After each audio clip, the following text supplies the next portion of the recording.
अगर आपकी बहन बेटी के साथ पश्चिम बंगाल के अंदर कोई गंदी हरकत करता है तो उसके लिए अपराधी नहीं बल्कि आपकी बहन और बेटियां ही जिम्मेदार, क्योंकि क्रिमिनल का तो काम ही है क्राइम करना। ध्यान तो आपकी बहन बेटियों को देना चाहिए था।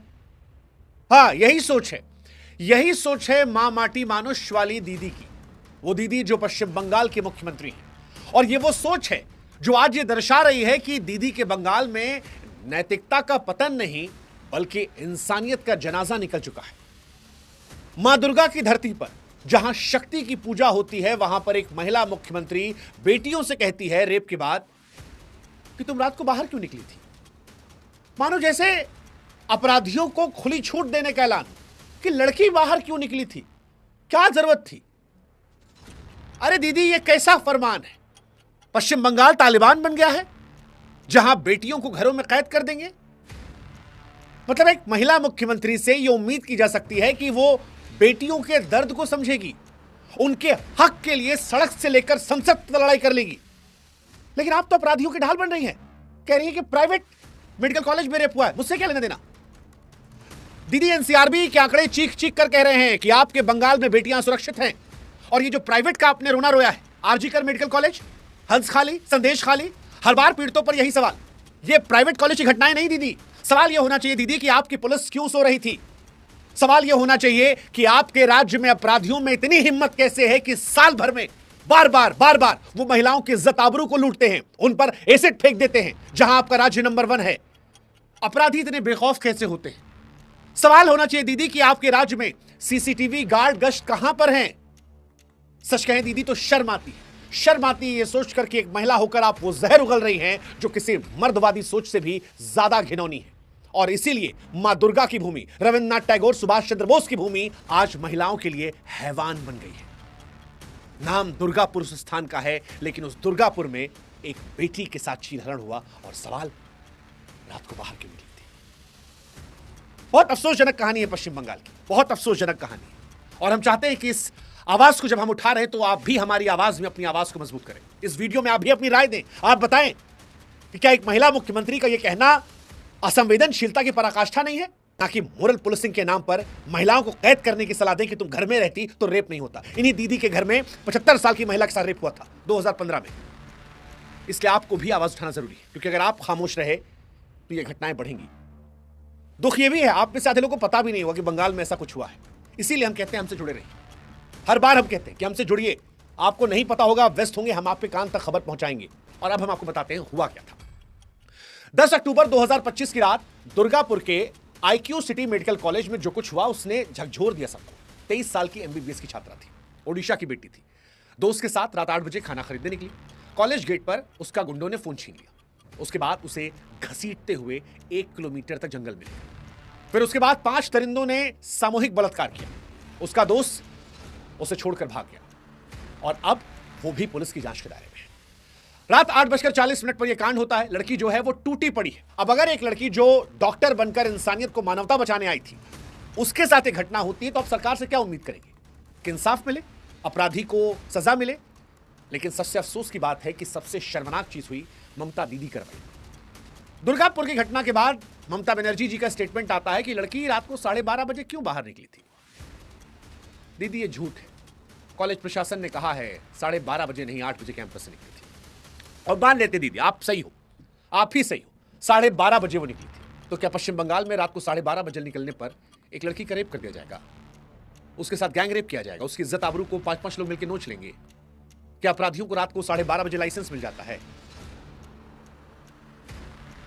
मतलब दीदी, क्या बंगाल में बेटियों को घर में कैद करके ही अब इज्जत बचाया जा सकता है? शर्म आती दीदी, शर्म आती इस सोच पर जो आपकी सोच है।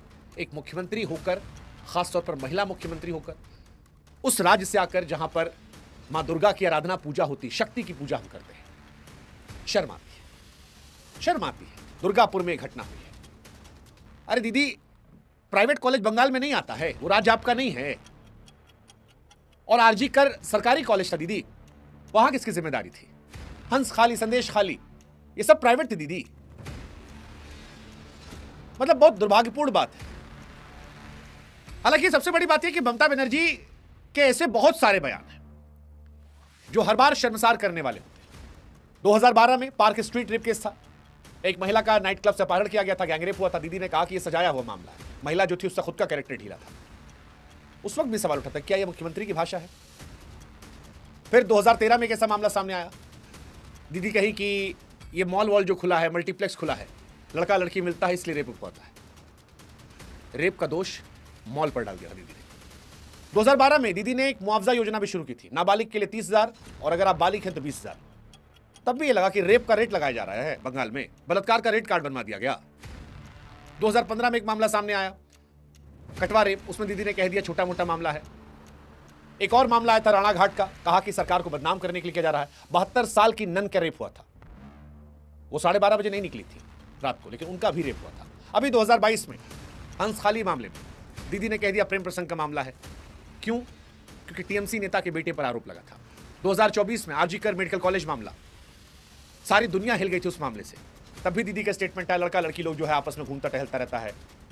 ये सब पॉलिटिकल लोगों ने राजनीतिक आरोप है। इसीलिए बंगाल में अपराधियों को डर नहीं लगता, क्योंकि दीदी अपराधियों के बारे में नहीं बोलती, पीड़िता के बारे में बोलती है। और जब मीडिया सवाल उठाती है तो कहते हैं मीडिया वाला सब बिका हुआ है, ये हमारे बयान को तोड़ मरोड़ कर देता है। लेकिन दीदी एनसीआरबी के आंकड़े झूठ नहीं कहते। कभी रविन्द्रनाथ टैगोर, सुभाष चंद्र बोस की धरती आज अपराध की बाढ़ से जूझ रही है और एनसीआरबी के आंकड़े कह रहे हैं, हमारे आंकड़े नहीं है। महिलाओं को लेकर अगर आंकड़े बताएं, पश्चिम बंगाल में 2023 में 34,691 मामले दर्ज हुए। जो देश के कुल मामले हैं उनमें जो 2022 से 23 में वृद्धि हुई थी, उससे बंगाल में ज्यादा वृद्धि हुई है। अगर अकेले बलात्कार की बात करें तो ममता दीदी के राज्य में 2023 में 1,110 बलात्कार के मामले आए, जिसमें 27 नाबालिग के मामले थे, और ये 2022 के मामले में 7-8% बढ़े हैं। अगर आप एसिड अटैक की बात करेंगे, बंगाल में 57 मामले दर्ज हुए, जो कुल देश के 207 मामले में सबसे ज्यादा एक राज्य से, सबसे ज्यादा एसिड अटैक पश्चिम बंगाल से हुआ है। ममता दीदी को समझना पड़ेगा, ये जो प्राइवेट कॉलेज का रोना उन्होंने रोया है, आरजी मेडिकल कॉलेज अभी हम भूले नहीं है, अभी बहुत पुरानी कहानी नहीं है। 9 अगस्त 2024 एक पोस्ट ग्रेजुएट डॉक्टर बेटी के साथ जो हुआ था वो अपराध नहीं था, सिस्टम की नाकामी कहानी थी। रात के अंधेरे में ड्यूटी के बाद सेमिनार रूम में सो रही थी। 31 साल की उस डॉक्टर का रेप के बाद बेरहमी से मर्डर कर दिया गया। उसकी बॉडी मिली, लेकिन न्याय में कितनी रुकावट आई। डॉक्टर अपनी ड्यूटी पर सुरक्षित नहीं थी। यह मामला जब आया तो पूरे देश में डॉक्टरों ने हड़ताल की थी, सड़कें भर गई थी। सुप्रीम कोर्ट ने खुद संज्ञान लिया था, सीबीआई को केस सौंपा था। जब बॉडी मिली तो एफआईआर में इतनी देरी हुई थी, सारे सबूत जो थे मिट गए थे। आज भी पीड़िता के माता पिता कहते हैं हमारी बेटी को न्याय कहां मिला, असली गुनहगार घूम रहा है। हंसखाली 4 अप्रैल 2022 नदिया जिले के हंसखाली में बर्थडे पार्टी में 14 साल की नाबालिग लड़की को नशा देकर गैंगरेप किया गया। अगले दिन घर लौटने के बाद खून बहने दर्द से तड़पते हुए उसकी मौत हो गई। बच्ची को जन्मदिन पार्टी में जाने का हक नहीं था। दीदी कहते हैं क्यों गई थी, क्यों गई थी, घूमने की जरूरत क्या थी, घर पे रहती नहीं होता कुछ। और जो मुख्य आरोपी था वो टीएमसी पंचायत सदस्य का बेटा था, उसके घर पर पार्टी हुई थी। उसके दोस्तों ने परिवार को घर में कैद कर दिया ताकि मेडिकल हेल्प ना मिल सके। लोकल लीडर टीएमसी का, तो फिर बेटियों की जान सस्ती है। बंगाल में ऐसा लगता है। संदेश खाली उत्तर 24 परगना का वो गांव जहां पर 2024 में महिलाओं ने खुलासा किया था कि टीएमसी का नेता शेख शाहजहां और उसके गुर्गों ने सालों से दलित आदिवासी बेटियों पर सामूहिक यौन हिंसा की थी, उनकी जमीनें छीनी थी। फिर वही सवाल है, दीदी ये सब प्राइवेट कॉलेज के मामले नहीं थे, और भी बहुत मामले, कस्बा लॉ कॉलेज का मामला, कवदीप का मामला, राणा घाट का मामला, बहुत सारी घटनाएं। और ये सारी घटनाएं ये बताती हैं कि पश्चिम बंगाल में महिलाओं का सुरक्षा को लेकर विश्वास टूट रहा है। लेकिन सच ये है कि जो आंकड़े हमने आपको बताए वो दीदी की सिर्फ नाकामी को नहीं बताते, ये बताते हैं कि बंगाल में मानवता का पतन हो रहा है। इतने असंवेदनशील बयान, जख्मों पर नमक छिड़कने वाले।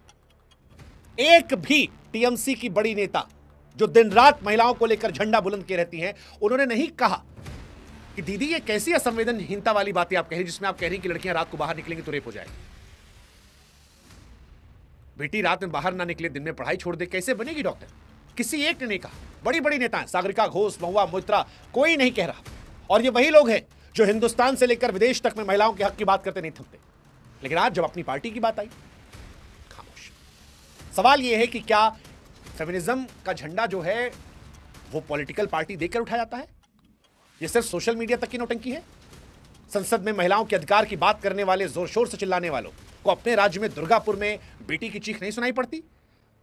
या बंगाल की बेटियां उनके लिए मुद्दा नहीं है?